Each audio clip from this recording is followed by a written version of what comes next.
Lección Divina del segundo domingo de Adviento, que corresponde al Evangelio de Lucas, capítulo 3, versículos del 1 al 6.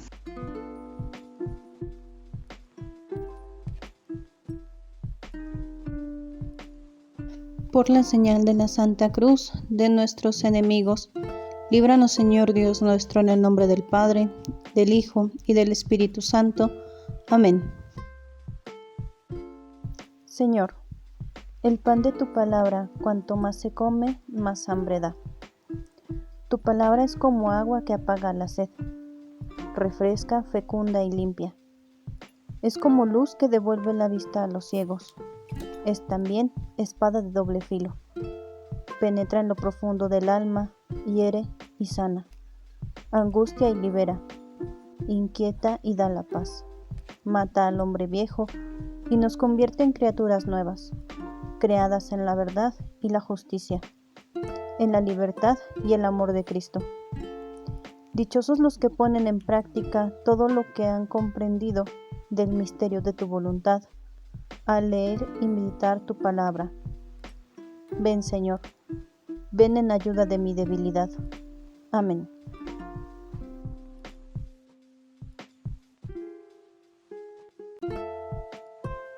Del Santo Evangelio según San Lucas. Gloria a ti, Señor. En el año 15 del reinado del César Tiberio, siendo Poncio Pilato procurador de Judea, Herodes, tetrarca de Galilea, su hermano Filipo, tetrarca de las regiones de Iturea y Traconitide, y Lisanías, tetrarca de Abilene, bajo el pontificado de los sumos sacerdotes, Anás y Caifás, vino la palabra de Dios en el desierto sobre Juan, hijo de Zacarías. Entonces comenzó a recorrer toda la comarca del Jordán, predicando un bautismo de penitencia para el perdón de los pecados, como está escrito en el libro de las predicaciones del profeta Isaías. Ha resonado una voz en el desierto: preparen el camino del Señor, hagan rectos sus senderos. Todo valle será rellenado, toda montaña y colina rebajada. Lo tortuoso se hará derecho, los caminos ásperos serán allanados, y todos los hombres verán la salvación de Dios. Palabra del Señor. Gloria a ti, Señor Jesús.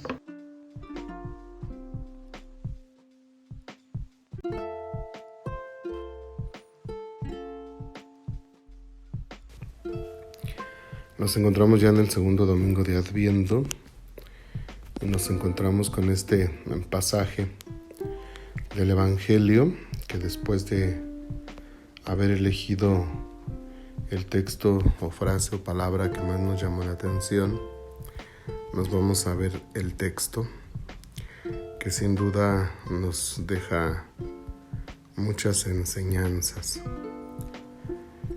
El texto del Evangelio de esta segunda semana de Adviento nos presenta a Juan Bautista, profeta, que aparece en el desierto para preparar los caminos del Señor. La gente desde ya siglos vivía en una espera de la venida del Mesías, pero el dominio cada vez más opresor de la ocupación romana había hecho aumentar el deseo de la venida del liberador, del Salvador. La aparición de Juan en el desierto era señal del hecho de que Dios estaba de nuevo visitando a su pueblo. La redención estaba cerca. Lucas se preocupa de colocar la aparición de Juan en el contexto político-social y en el contexto religioso de la época. En el contexto político-social, Tiberio es el emperador, Pilatos es el gobernador de Judea, Herodes gobierna la Galilea, Anás y Caifás son los sumos sacerdotes. Después, por medio del texto bíblico, Lucas coloca a Juan en el contexto religioso del proyecto de Dios y dice que él ha venido para preparar la realización de las esperanzas seculares de la venida del Mesías. Lucas coloca la actividad de Juan Bautista en el año 15 del gobierno de Tiberio, emperador de Roma. Tiberio fue emperador del 14 al 37 después de Cristo.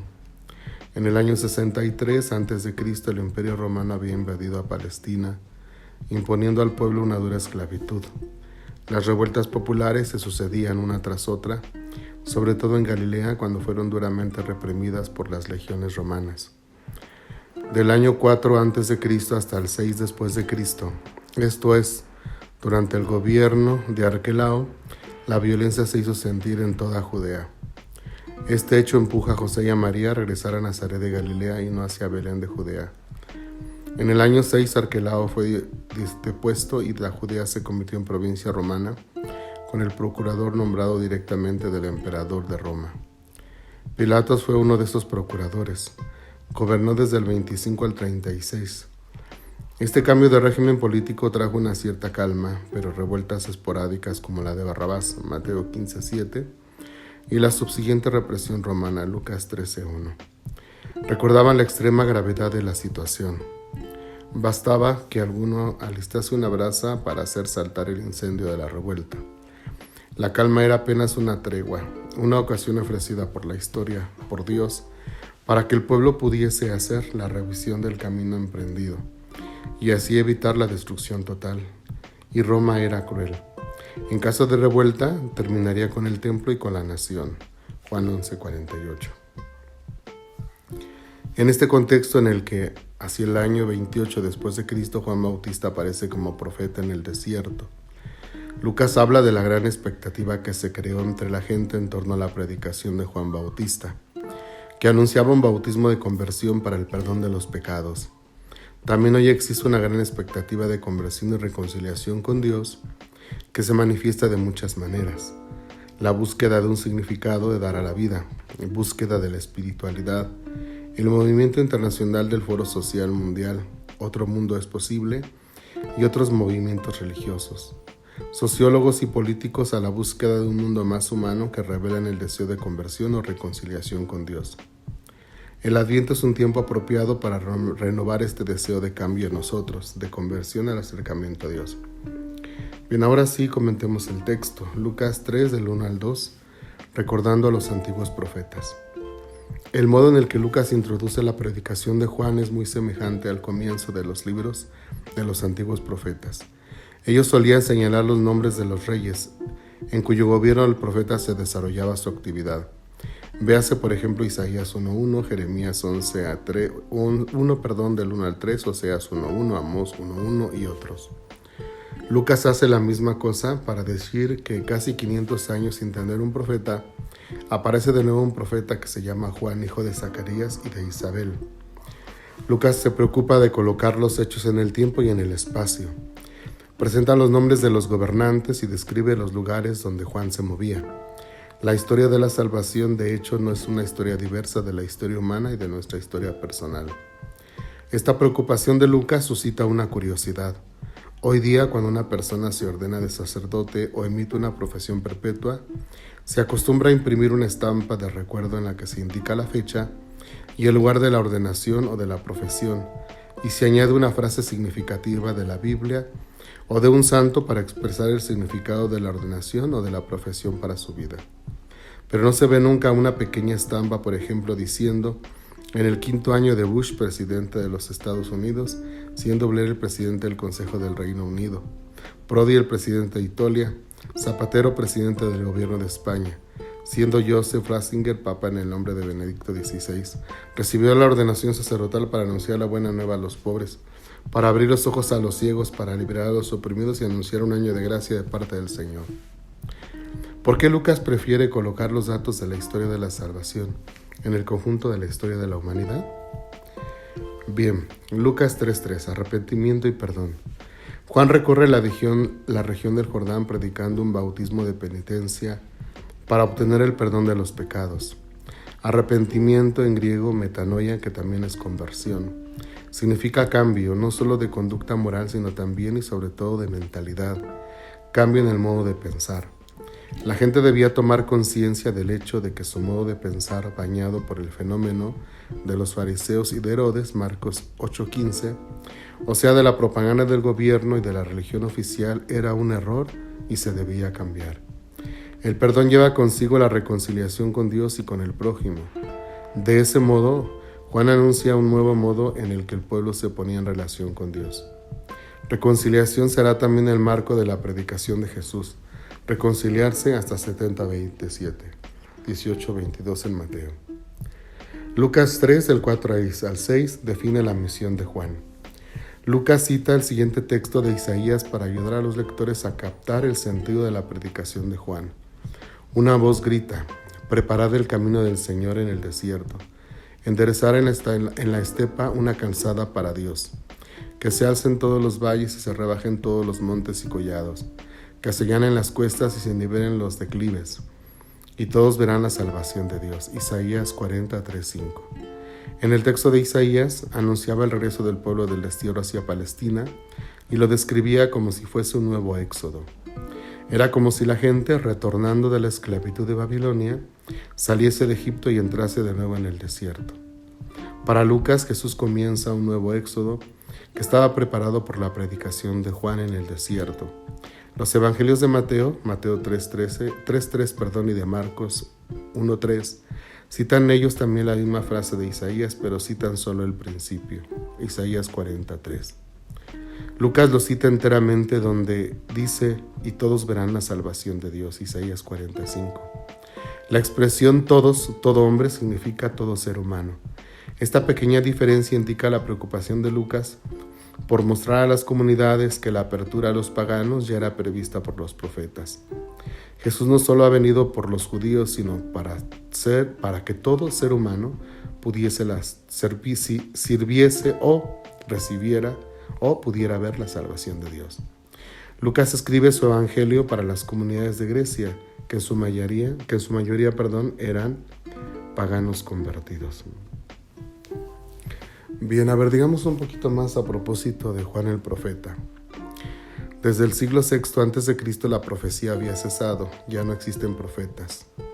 La gente vivía con la esperanza de la llegada del profeta prometido por Moisés. Esta larga espera terminó con la venida de Juan, Lucas 16:16. Juan era conocido por todo el pueblo, no como un rebelde del tipo de Barrabás, ni como un escriba o fariseo, sino como un profeta esperado por todos, Lucas 1:76. Muchos pensaban que él fuese el Mesías. Hasta en la época de Lucas, en los años 80, había personas y sobre todo judíos que consideraban a Juan como el Mesías. Juan llega y anuncia: conviértanse porque el reino de Dios está cerca, Mateo 3:2. Fue encarcelado por su valor en denunciar los errores tanto del pueblo como lo de los hombres del gobierno, Lucas 3:19-20. Jesús, al oír que Juan estaba en la cárcel, vuelve a Galilea y anuncia las mismas cosas anunciadas por Juan: el tiempo se ha cumplido y el reino de Dios está cerca, conviértanse y crean en el evangelio, Marcos 1:15. Jesús continúa la predicación de Juan y va más allá. En Juan termina el Viejo Testamento, en Jesús empieza el Nuevo. Jesús llega a decir: yo os digo, entre los nacidos de mujer no hay ningún hombre más grande que Juan, pero el más pequeño en el reino de Dios es más grande que él. Bueno, pues quisiera como decir un poquito más a propósito del texto de este día, porque nosotros recordemos que por el bautismo también somos sacerdotes, profetas y reyes. Hoy resaltamos eso, ser profetas. Entonces no olvidemos eso, porque así como el pueblo estuvo esperando un nuevo profeta, hoy en esta realidad urge que los profetas alcen la voz, que los profetas hablen en nombre de Dios, porque esa es la función del profeta. Muchos se quedan con la idea de que el profeta es aquel que anuncia las catástrofes o que sabe los futuros y esas cosas, y por eso se pierden en gente que pronostica cosas feas, ¿no? Llamémosle así, con las videntes y esas cosas. No, nosotros miramos la profecía desde la perspectiva bíblica, y es el anunciar el plan de Dios para la humanidad. Y nosotros hoy tenemos que ser esos profetas que el Señor necesita. Nosotros somos esos nuevos Juan en este desierto, donde no se respira a Dios en este desierto donde no se respeta la dignidad de la persona y se disfraza de una falsa defensa de los derechos humanos. En medio de tanta injusticia, en medio de atacar a la vida, que es el derecho más importante de todas las personas. Entonces es necesario que como Juan nosotros proclamemos la conversión, el perdón de los pecados. Tenemos que ser la voz que clama en el desierto. Y no solamente somos una voz, sino somos muchas voces. A propósito de la defensa de la vida, no podemos callar las voces, no podemos nosotros detenernos, y sobre todo el laicado tiene esa gran responsabilidad de defender la vida, de no quedarse callado, de hablar, de seguir anunciando la verdad del Evangelio en los contextos donde se encuentre. Tenemos que ser la voz en el desierto de la familia, donde ya no se quiere hablar de Dios, donde ya no hay respeto a los padres, donde los hijos parecen enemigos. Creo que es importante ser la voz en ese desierto. Es necesario preparar, enderezar los caminos del Señor, para que el Señor pueda entrar, para que el Señor pueda volver. Y así, pues el mundo, el país, la familia, vea la salvación de Dios. Así es que yo creo que unas preguntas que nos podrían ayudar para este texto sería: 1, ¿qué tan consciente soy de mi ser de profeta? De profeta fatal no, sino de profeta de anunciar y denunciar lo que Dios quiere o lo que se opone a la voluntad de Dios en este tiempo. 2, ¿qué tanto soy consciente de que hoy más que nunca hay un desierto que clama, que tiene sed de Dios, que tiene sed de la verdad, que tiene sed de defensa de la vida, y que yo soy esa voz en el desierto? 3, ¿qué tanto estoy consciente que como profeta yo puedo preparar los caminos del Señor en el mundo, en mi país, en mi comunidad, en mi sector y sobre todo en mi familia? Y por último, ¿qué tanto quiero que en verdad llegue la salvación a mi casa, a mi país, a mi comunidad, a mi sector? Bueno, pues ahí están unas preguntas para reflexionar, para trabajar y que nos ayuden en este segundo domingo de Adviento. Bueno, pues no olvidemos encender la segunda vela de Adviento y pidámosle a Dios que preparemos los caminos del Señor, todos desde nuestro ser de profetas, iniciando por nuestras casas, que son nuestros próximos. Bueno, pues esperemos que estos elementos que nos ofrece la parroquia de San Vicente Diácono y Mártir nos ayuden a preparar nuestra lección divina en los distintos niveles. Y si no, pues como lo hemos dicho, nos ayude a preparar nuestra misa del próximo domingo, que lleguemos con un corazón dispuesto, que el Señor ya nos vaya preparando desde ahora para celebrar dignamente la Eucaristía del próximo domingo. Y pues rogamos a Dios por todos ustedes, les seguimos invitando a que nos sigamos cuidando, siguiendo todas las medidas sanitarias, no bajemos la guardia, no nos confiemos. Y pues los saludamos y los bendecimos. Y la bendición de Dios Todopoderoso, Padre, Hijo y Espíritu Santo, descienda sobre ustedes y permanezca para siempre. Que sean muy felices. Gracias, Señor, por darnos este tiempo de gracia, por mandarnos un mensaje de conversión para una espera gozosa del nacimiento de Cristo en esta Navidad, por hacernos partícipes del misterio de tu salvación y por permitirnos gozar del amor de nuestras familias. Por eso te damos gracias. Gracias, Señor. Gracias, Señor. Perdón por todas nuestras faltas, por no escuchar tu llamada a la conversión, por no ayudar a nuestros hermanos en sus necesidades, por no buscar el amor y cariño de nuestras familias, por ser egoístas con los necesitados. te pedimos perdón. Perdón, Señor. Perdón, Señor. En el nombre del Padre, del Hijo y del Espíritu Santo. Amén. Enviado a dar testimonio, a bautizar en el Jordán, a predicar en el desierto, preparen los caminos a Dios.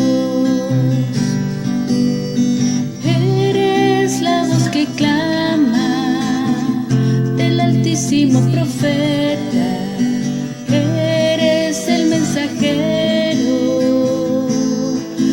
del Cordero de Dios, precursor. Juan Bautista pregonero, Juan Bautista servidor, enséñanos el camino para encontrar al Señor. Al Cordero nos muestras sencillez en tu vida, conversión y penitencia. Dios bautiza en su amor. Juan Bautista pregonero, Juan Bautista servidor, enséñanos el camino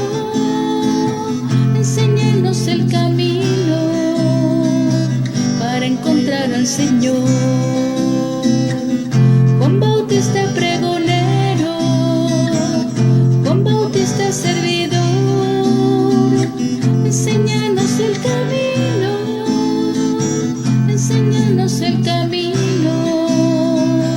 para encontrar al Señor.